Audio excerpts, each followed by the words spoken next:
আসসালামু আলাইকুম রহমতুল্লাহ। নবম ও দশম শ্রেণীর শিক্ষার্থীদেরকে আরেকটি নতুন ক্লাসে স্বাগত জানাচ্ছি।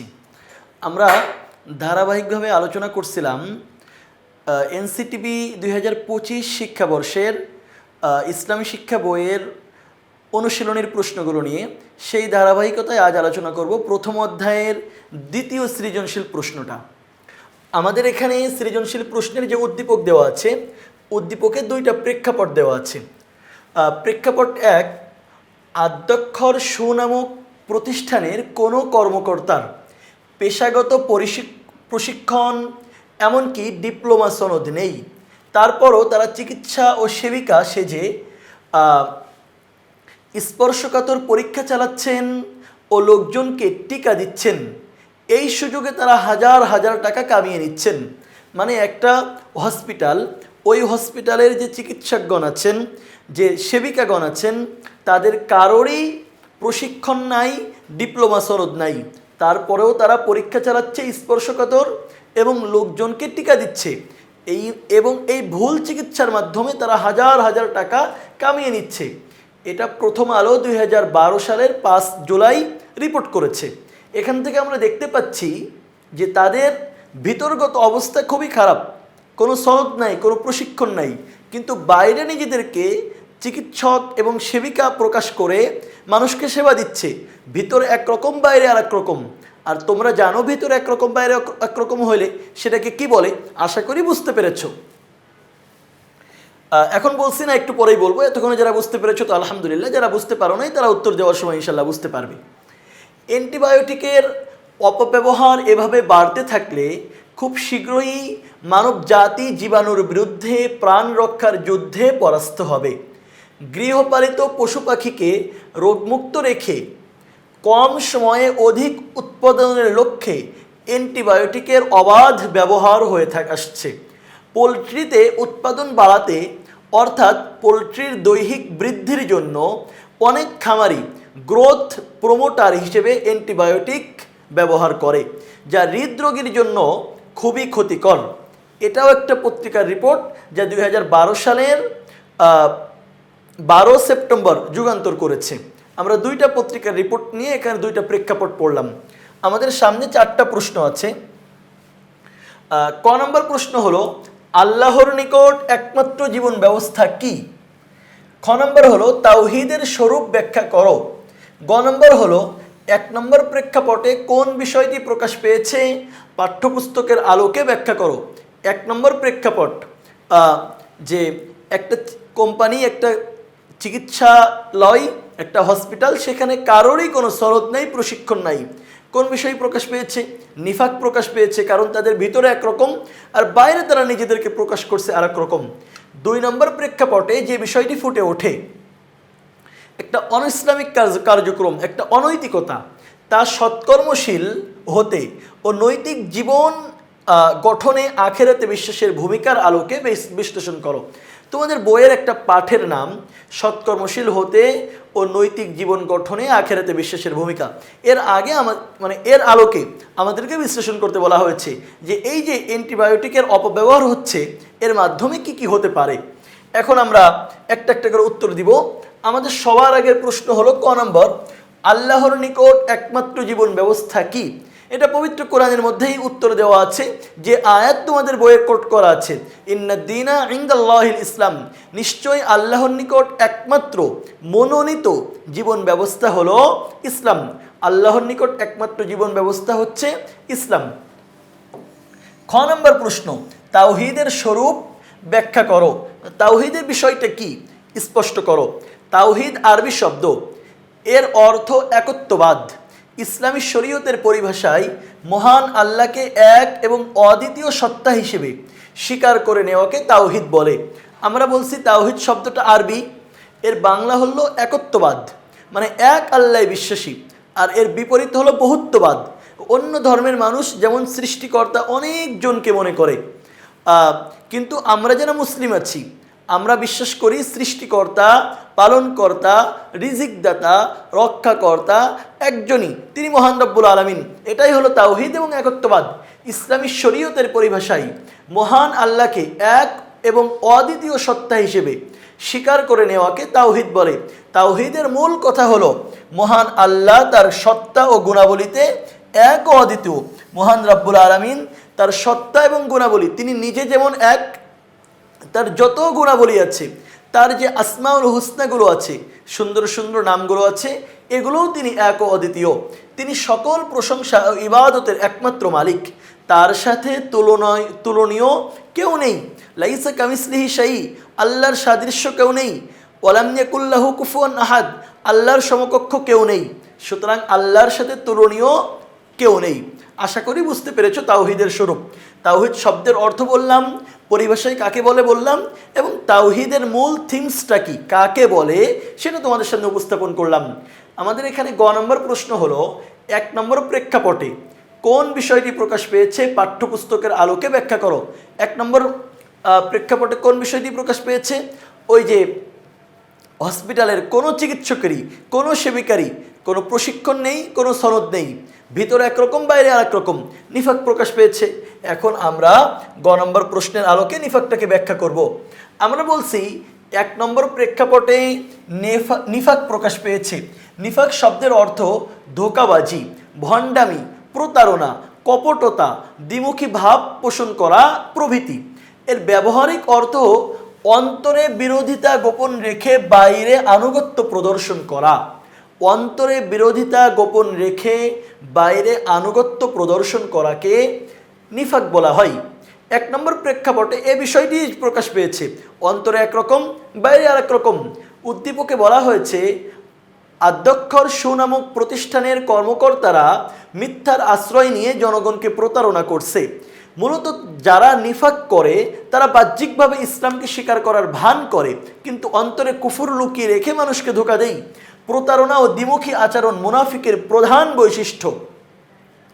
রাসূলুল্লাহ সাল্লাল্লাহু আলাইহি সাল্লাম মুনাফিকের যে 3টা বৈশিষ্ট্য বলেছেন, তার অন্যতম বৈশিষ্ট্য হলো, প্রধান বৈশিষ্ট্য হলো, ইদা হাদ্দাসা কাযাবা, যখন কথা বলে তখন মিথ্যা বলে। সুতরাং প্রতারণা করা, দ্বিমুখী আচরণ প্রকাশ করা, এটা হলো মুনাফিকের প্রধান বৈশিষ্ট্য।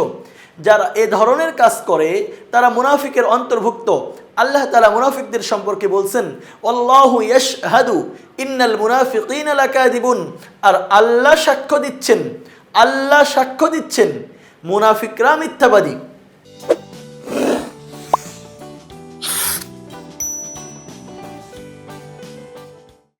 সূরা মুনাফিকুনের 1 নম্বর আয়াত। রাসূলুল্লাহ সাল্লাল্লাহু আলাইহি সাল্লাম মুনাফিকের যে 3টি চিহ্নের কথা বলেছেন, তার মধ্যে মিথ্যা বলা একটি, যেটা তোমাদের সামনে মাত্রই বললাম। রাসূল সাল্লাল্লাহু আলাইহি সাল্লাম যে 3টা চিহ্ন বলেছেন, এর মধ্যে সবার আগে বলেছেন মিথ্যা কথা বলা মুনাফিকের লক্ষণ। সুতরাং বলা যায় মিথ্যা ও ধোঁকার আশ্রয় নেওয়াই 1 নম্বর প্রেক্ষাপটে নিফাক প্রকাশিত হয়েছে। আমরা গ নম্বর প্রশ্নের উত্তর দিচ্ছিলাম যে আমাদের সামনে যে 2টা প্রেক্ষাপট গেল, এর প্রথম প্রেক্ষাপটে কোন বিষয়টি প্রকাশ পেয়েছে? নিফাক প্রকাশ পেয়েছে। পাঠ্যপুস্তকের আলোকে ব্যাখ্যা করো। আমরা ব্যাখ্যা করলাম নিফাক শব্দের অর্থ কি, পারিভাষিক অর্থ কি, নিফাক সম্পর্কে আল্লাহ কি বলেছেন, রাসূলুল্লাহ সাল্লাল্লাহু আলাইহি সাল্লাম কি বলেছেন। ঘ নম্বর প্রশ্ন, 2 নম্বর প্রেক্ষাপটে যে বিষয়টি ফুটে উঠেছে যে অ্যান্টিবায়োটিকের মাধ্যমে অবৈধভাবে, অনৈতিকভাবে অ্যান্টিবায়োটিক ব্যবহার করে মানুষের একটি রোগের মুখে ফেলে দেওয়া হচ্ছে, একটি ভয়ঙ্কর স্বাস্থ্য ঝুঁকির মধ্যে একটি জাতিকে ঠেলে দেওয়া হচ্ছে। এই বিষয়টি সৎকর্মশীল হতে ও নৈতিক জীবন গঠনে আখিরাতে বিশ্বাসের ভূমিকা। তোমাদের বইয়ে এই শিরোনামে যে পাঠটা আছে, এর আলোকে বিশ্লেষণ করো। এখন আমরা একে একে ওই পাঠের আলোকে বিশ্লেষণ করব। আমরা বলছি 2 নম্বর প্রেক্ষাপটের বিষয়টি সম্পূর্ণভাবে নৈতিকতা বিরোধী, কারণ মাত্রাতিরিক্ত অ্যান্টিবায়োটিক ব্যবহার করা হচ্ছে, এটা অবশ্যই নৈতিকতা বিরোধী। একটি অসৎ কর্ম, আখিরাতে বিশ্বাস মানুষকে এ ধরনের নৈতিকতা বিরোধী কাজ থেকে দূরে রাখতে পারে। কারণ যে আখিরাতে বিশ্বাস করে সে সবসময় মনে রাখে যে আমি দুনিয়াতে যা কিছু করছি, একদিন এই সব কিছুর জন্য আমাকে মহান রব্বুল আলামিনের সামনে দাঁড়াতে হবে, আমাকে একটা একটা করে হিসাব দিতে হবে যে এইটা কেন করছো, এটা কেন করো নাই। সুতরাং এই বিশ্বাস যার অন্তরের মধ্যে আছে, যে তার হৃদয়ের মধ্যে এই বিশ্বাস লালন করে যে আমাকে আল্লাহর সামনে দাঁড়াতে হবে, সে তো কখনো এই ধরনের অনৈতিক কাজ করতে পারে না, নৈতিকতা বিরোধী কাজের মধ্যে নিজেকে জড়াতে পারে না। নীতি ও আদর্শের আলোকে কাজকর্ম ও আচার আচরণ পরিচালনাই নৈতিকতা। নীতি ও আদর্শের বিরুদ্ধে, যেটা নীতি না, যেটা আদর্শ না, যেটা ভালো না, তার বিপরীত কাজকর্ম, এটাই তো মানে এটা হলো নৈতিকতা বিরোধী কাজ। আর নীতি আদর্শের মতো কাজ করা এটা হলো ভালো কাজ, নৈতিকতা। মুমিন ব্যক্তিরা নৈতিকতার ধারক, তারা সর্বদা সৎ কাজে নিয়োজিত রাখেন, অন্যায় থেকে দূরে থাকেন। সবাই নিজেরাও ভালো কাজ করেন, সৎ কাজ করেন এবং নিজেরা অন্যায় থেকে দূরে থাকেন, কারণ তারা পরকালে দৃঢ়ভাবে বিশ্বাস করেন এবং আখেরাতে জবাবদিহিতার ভয়ে সৎকর্মে উদ্বুদ্ধ হন। কিন্তু 2 নম্বর প্রেক্ষাপটে এর সম্পূর্ণ ভিন্ন চিত্র পরিলক্ষিত হয়। 2 নম্বর প্রেক্ষাপটে উল্লেখ করা হয়েছে যে গৃহপালিত পশু পাখিকে রোগমুক্ত রেখে অল্প সময়ে অধিক উৎপাদন লাভের উদ্দেশ্যে অ্যান্টিবায়োটিকের ব্যবহার করা হচ্ছে, কিন্তু এ ধরনের অ্যান্টিবায়োটিক মানব দেহের জন্য অত্যন্ত ক্ষতিকর। এই যে গৃহপালিত পশুকে রোগমুক্ত রেখে খুব দ্রুত সময়ের মধ্যে বড় করার জন্য যে অ্যান্টিবায়োটিক ব্যবহার করা হচ্ছে তা মানব দেহের জন্য ক্ষতিকর। তাই এটি একটি নীতিবিরুদ্ধ ও অনৈসলামিক কাজ। একজন মুমিন ব্যক্তি সর্বদা নীতি ও আদর্শের আলোকে জীবন পরিচালনা করেন এবং এমন ক্ষতিকর ও অনৈসলামিক কাজ থেকে বিরত থাকেন। কোরআনে বলা হয়েছে, কুনতুম খায়রা উম্মাহ, তোমরা হলে সর্বশ্রেষ্ঠ জাতি, উখরিজাত লিন্নাস, মানুষের কল্যাণের জন্য তোমাদেরকে সৃষ্টি করা হয়েছে, মানুষের কল্যাণের জন্য তোমাদেরকে সৃষ্টি করা হয়েছে। অথচ অবৈধভাবে অ্যান্টিবায়োটিকের মাধ্যমে মানুষের শরীরে রোগ প্রতিরোধ ক্ষমতা কমায় দেওয়া হচ্ছে। যারা হৃদরোগী আছে তাদেরকে ভয়ঙ্কর স্বাস্থ্য ঝুঁকির মধ্যে ফেলে দেওয়া হচ্ছে। সূরা আলে ইমরান আয়াত 110। সৎকর্ম আল্লাহর নির্দেশ পালনের জন্য মানব জাতির অকল্যাণ থেকে বিরত থাকে, কারণ তারা জানেন পরকালে তাদের প্রতিটা কাজের জন্য জবাবদিহি করতে হবে। ভালো কাজের জন্য জান্নাত, খারাপ কাজের জন্য জাহান্নামে শাস্তি পেতে হবে। পরিশেষে বলা যায়, আখিরাতে বিশ্বাসের অভাবেই 2 নম্বর প্রেক্ষাপটে বর্ণিত ব্যক্তিরা অনৈতিক কাজে জড়িয়ে পড়ছে। আখিরাতে বিশ্বাস যদি থাকতো, সৎকর্মশীল হলে আল্লাহ কি দিবেন এই ব্যাপারে যদি তাদের বিশ্বাস থাকতো, তাহলে তারা এই ধরনের ভয়ঙ্কর অপরাধে জড়িয়ে পড়তো না, একটা দেশকে, একটা জাতিকে ক্ষতির মুখে ঠেলে দিতে পারতো না। আখিরাতে জবাবদিহিতার বিশ্বাস, জান্নাত লাভের আশা, জাহান্নামের শাস্তির ভয়। আখিরাতে জবাবদিহিতার বিশ্বাস, জান্নাত লাভের আশা এবং জাহান্নামের শাস্তির ভয়, এই 3টা মানুষকে এই ধরনের খারাপ কাজ থেকে বিরত রাখতে পারে, বিরত রাখতে সম্ভব। তাহলে আমরা এই সৃজনশীলে আমরা পড়ছিলাম হলো এনসিটিবি 2025 শিক্ষাবর্ষের ইসলাম শিক্ষা বইয়ের অনুশীলনীগুলো। এখানে আমরা দ্বিতীয় সৃজনশীল নিয়ে কথা বলছিলাম। মোট এই সৃজনশীলের মধ্যে 4টা ব্যাপার নিয়ে তোমাদের সামনে কথা বলেছি। আল্লাহর নিকট একমাত্র জীবন ব্যবস্থা কি আমরা বলেছি, এটা কোরআন মাজিদের হুবহু আয়াতে আছে, যে আয়াত আমাদের বইয়েও আছে। আল্লাহর নিকট একমাত্র মনোনীত জীবন ব্যবস্থা হলো ইসলাম। তাওহীদের স্বরূপ ব্যাখ্যা করো, আমরা শাব্দিক অর্থ বলেছি একত্ববাদ, আল্লাহ তাআলাকে এক বিশ্বাস করা, অদ্বিতীয় হিসেবে স্বীকার করা, এটাই হলো তাওহীদ। এবং এই তাওহীদই হলো ঈমানের মূল ভিত্তি, ইসলামের মূল ভিত্তি। ইসলামের সব শিক্ষা, ইসলামের সব আদর্শ, ইসলামের সব ইবাদত তাওহীদের উপরেই প্রতিষ্ঠিত। 1 নম্বর প্রেক্ষাপটে কোন বিষয়টি প্রকাশ পেয়েছে পাঠ্যপুস্তকের আলোকে ব্যাখ্যা করো। আধ্যক্ষর সু নামক কোম্পানির কারোই কোনো সনদ নাই, প্রশিক্ষণ নাই, এরপরেও তারা চিকিৎসা করে হাজার হাজার টাকা কামিয়ে নিচ্ছে। আমরা বলছি তাদের ভিতরে একরকম, বাইরে আর একরকম। এর মাধ্যমে মূলত তারা নিফাক প্রকাশ করছে। নিফাক প্রকাশ পেয়েছে, আমরা পাঠ্যপুস্তকের আলোকে নিফাককে ব্যাখ্যা করেছি। 2 নম্বর প্রেক্ষাপটে যে বিষয়টি ফুটে উঠেছে তাকে ব্যাখ্যা করতে বলা হয়েছে। আমরা বলছি এটা একটা অনৈসলামিক কাজ, এটা মানবতা বিরোধী কাজ, একটা দেশকে, একটা জাতিকে ক্ষতির মুখে ফেলে দেওয়া হচ্ছে। যদি আখিরাতে বিশ্বাস থাকতো, নৈতিক জীবন গঠনে আখিরাতের যে ভূমিকা তার উপরে যদি ঈমান থাকতো তাদের, তাহলে তারা এই ধরনের কাজ করতে পারতো না। কারণ আখিরাতে বিশ্বাস, জান্নাত লাভের আশা এবং জাহান্নামের ভয় মানুষকে সব ধরনের খারাপ কাজ থেকে বিরত রাখে। আশা করি বুঝতে পেরেছো। তাহলে ইসলাম নিয়ে, মনোনীত জীবন ব্যবস্থা নিয়ে যদি তোমাদের কোনো প্রশ্ন আসে, তোমাদেরকে জানতে চাওয়া হয় তাওহীদের স্বরূপ নিয়ে, তোমাদের কাছে যদি জিজ্ঞাসা করা হয় নিফাক নিয়ে, এবং জিজ্ঞাসা করা হয় একজন মানুষ কিভাবে খারাপ কাজ থেকে বিরত থাকবে, তাহলে আশা করি তোমরা তার সঠিক সমাধান দিতে পারবে। পরবর্তী ক্লাসে তোমাদের সাথে দেখা হবে।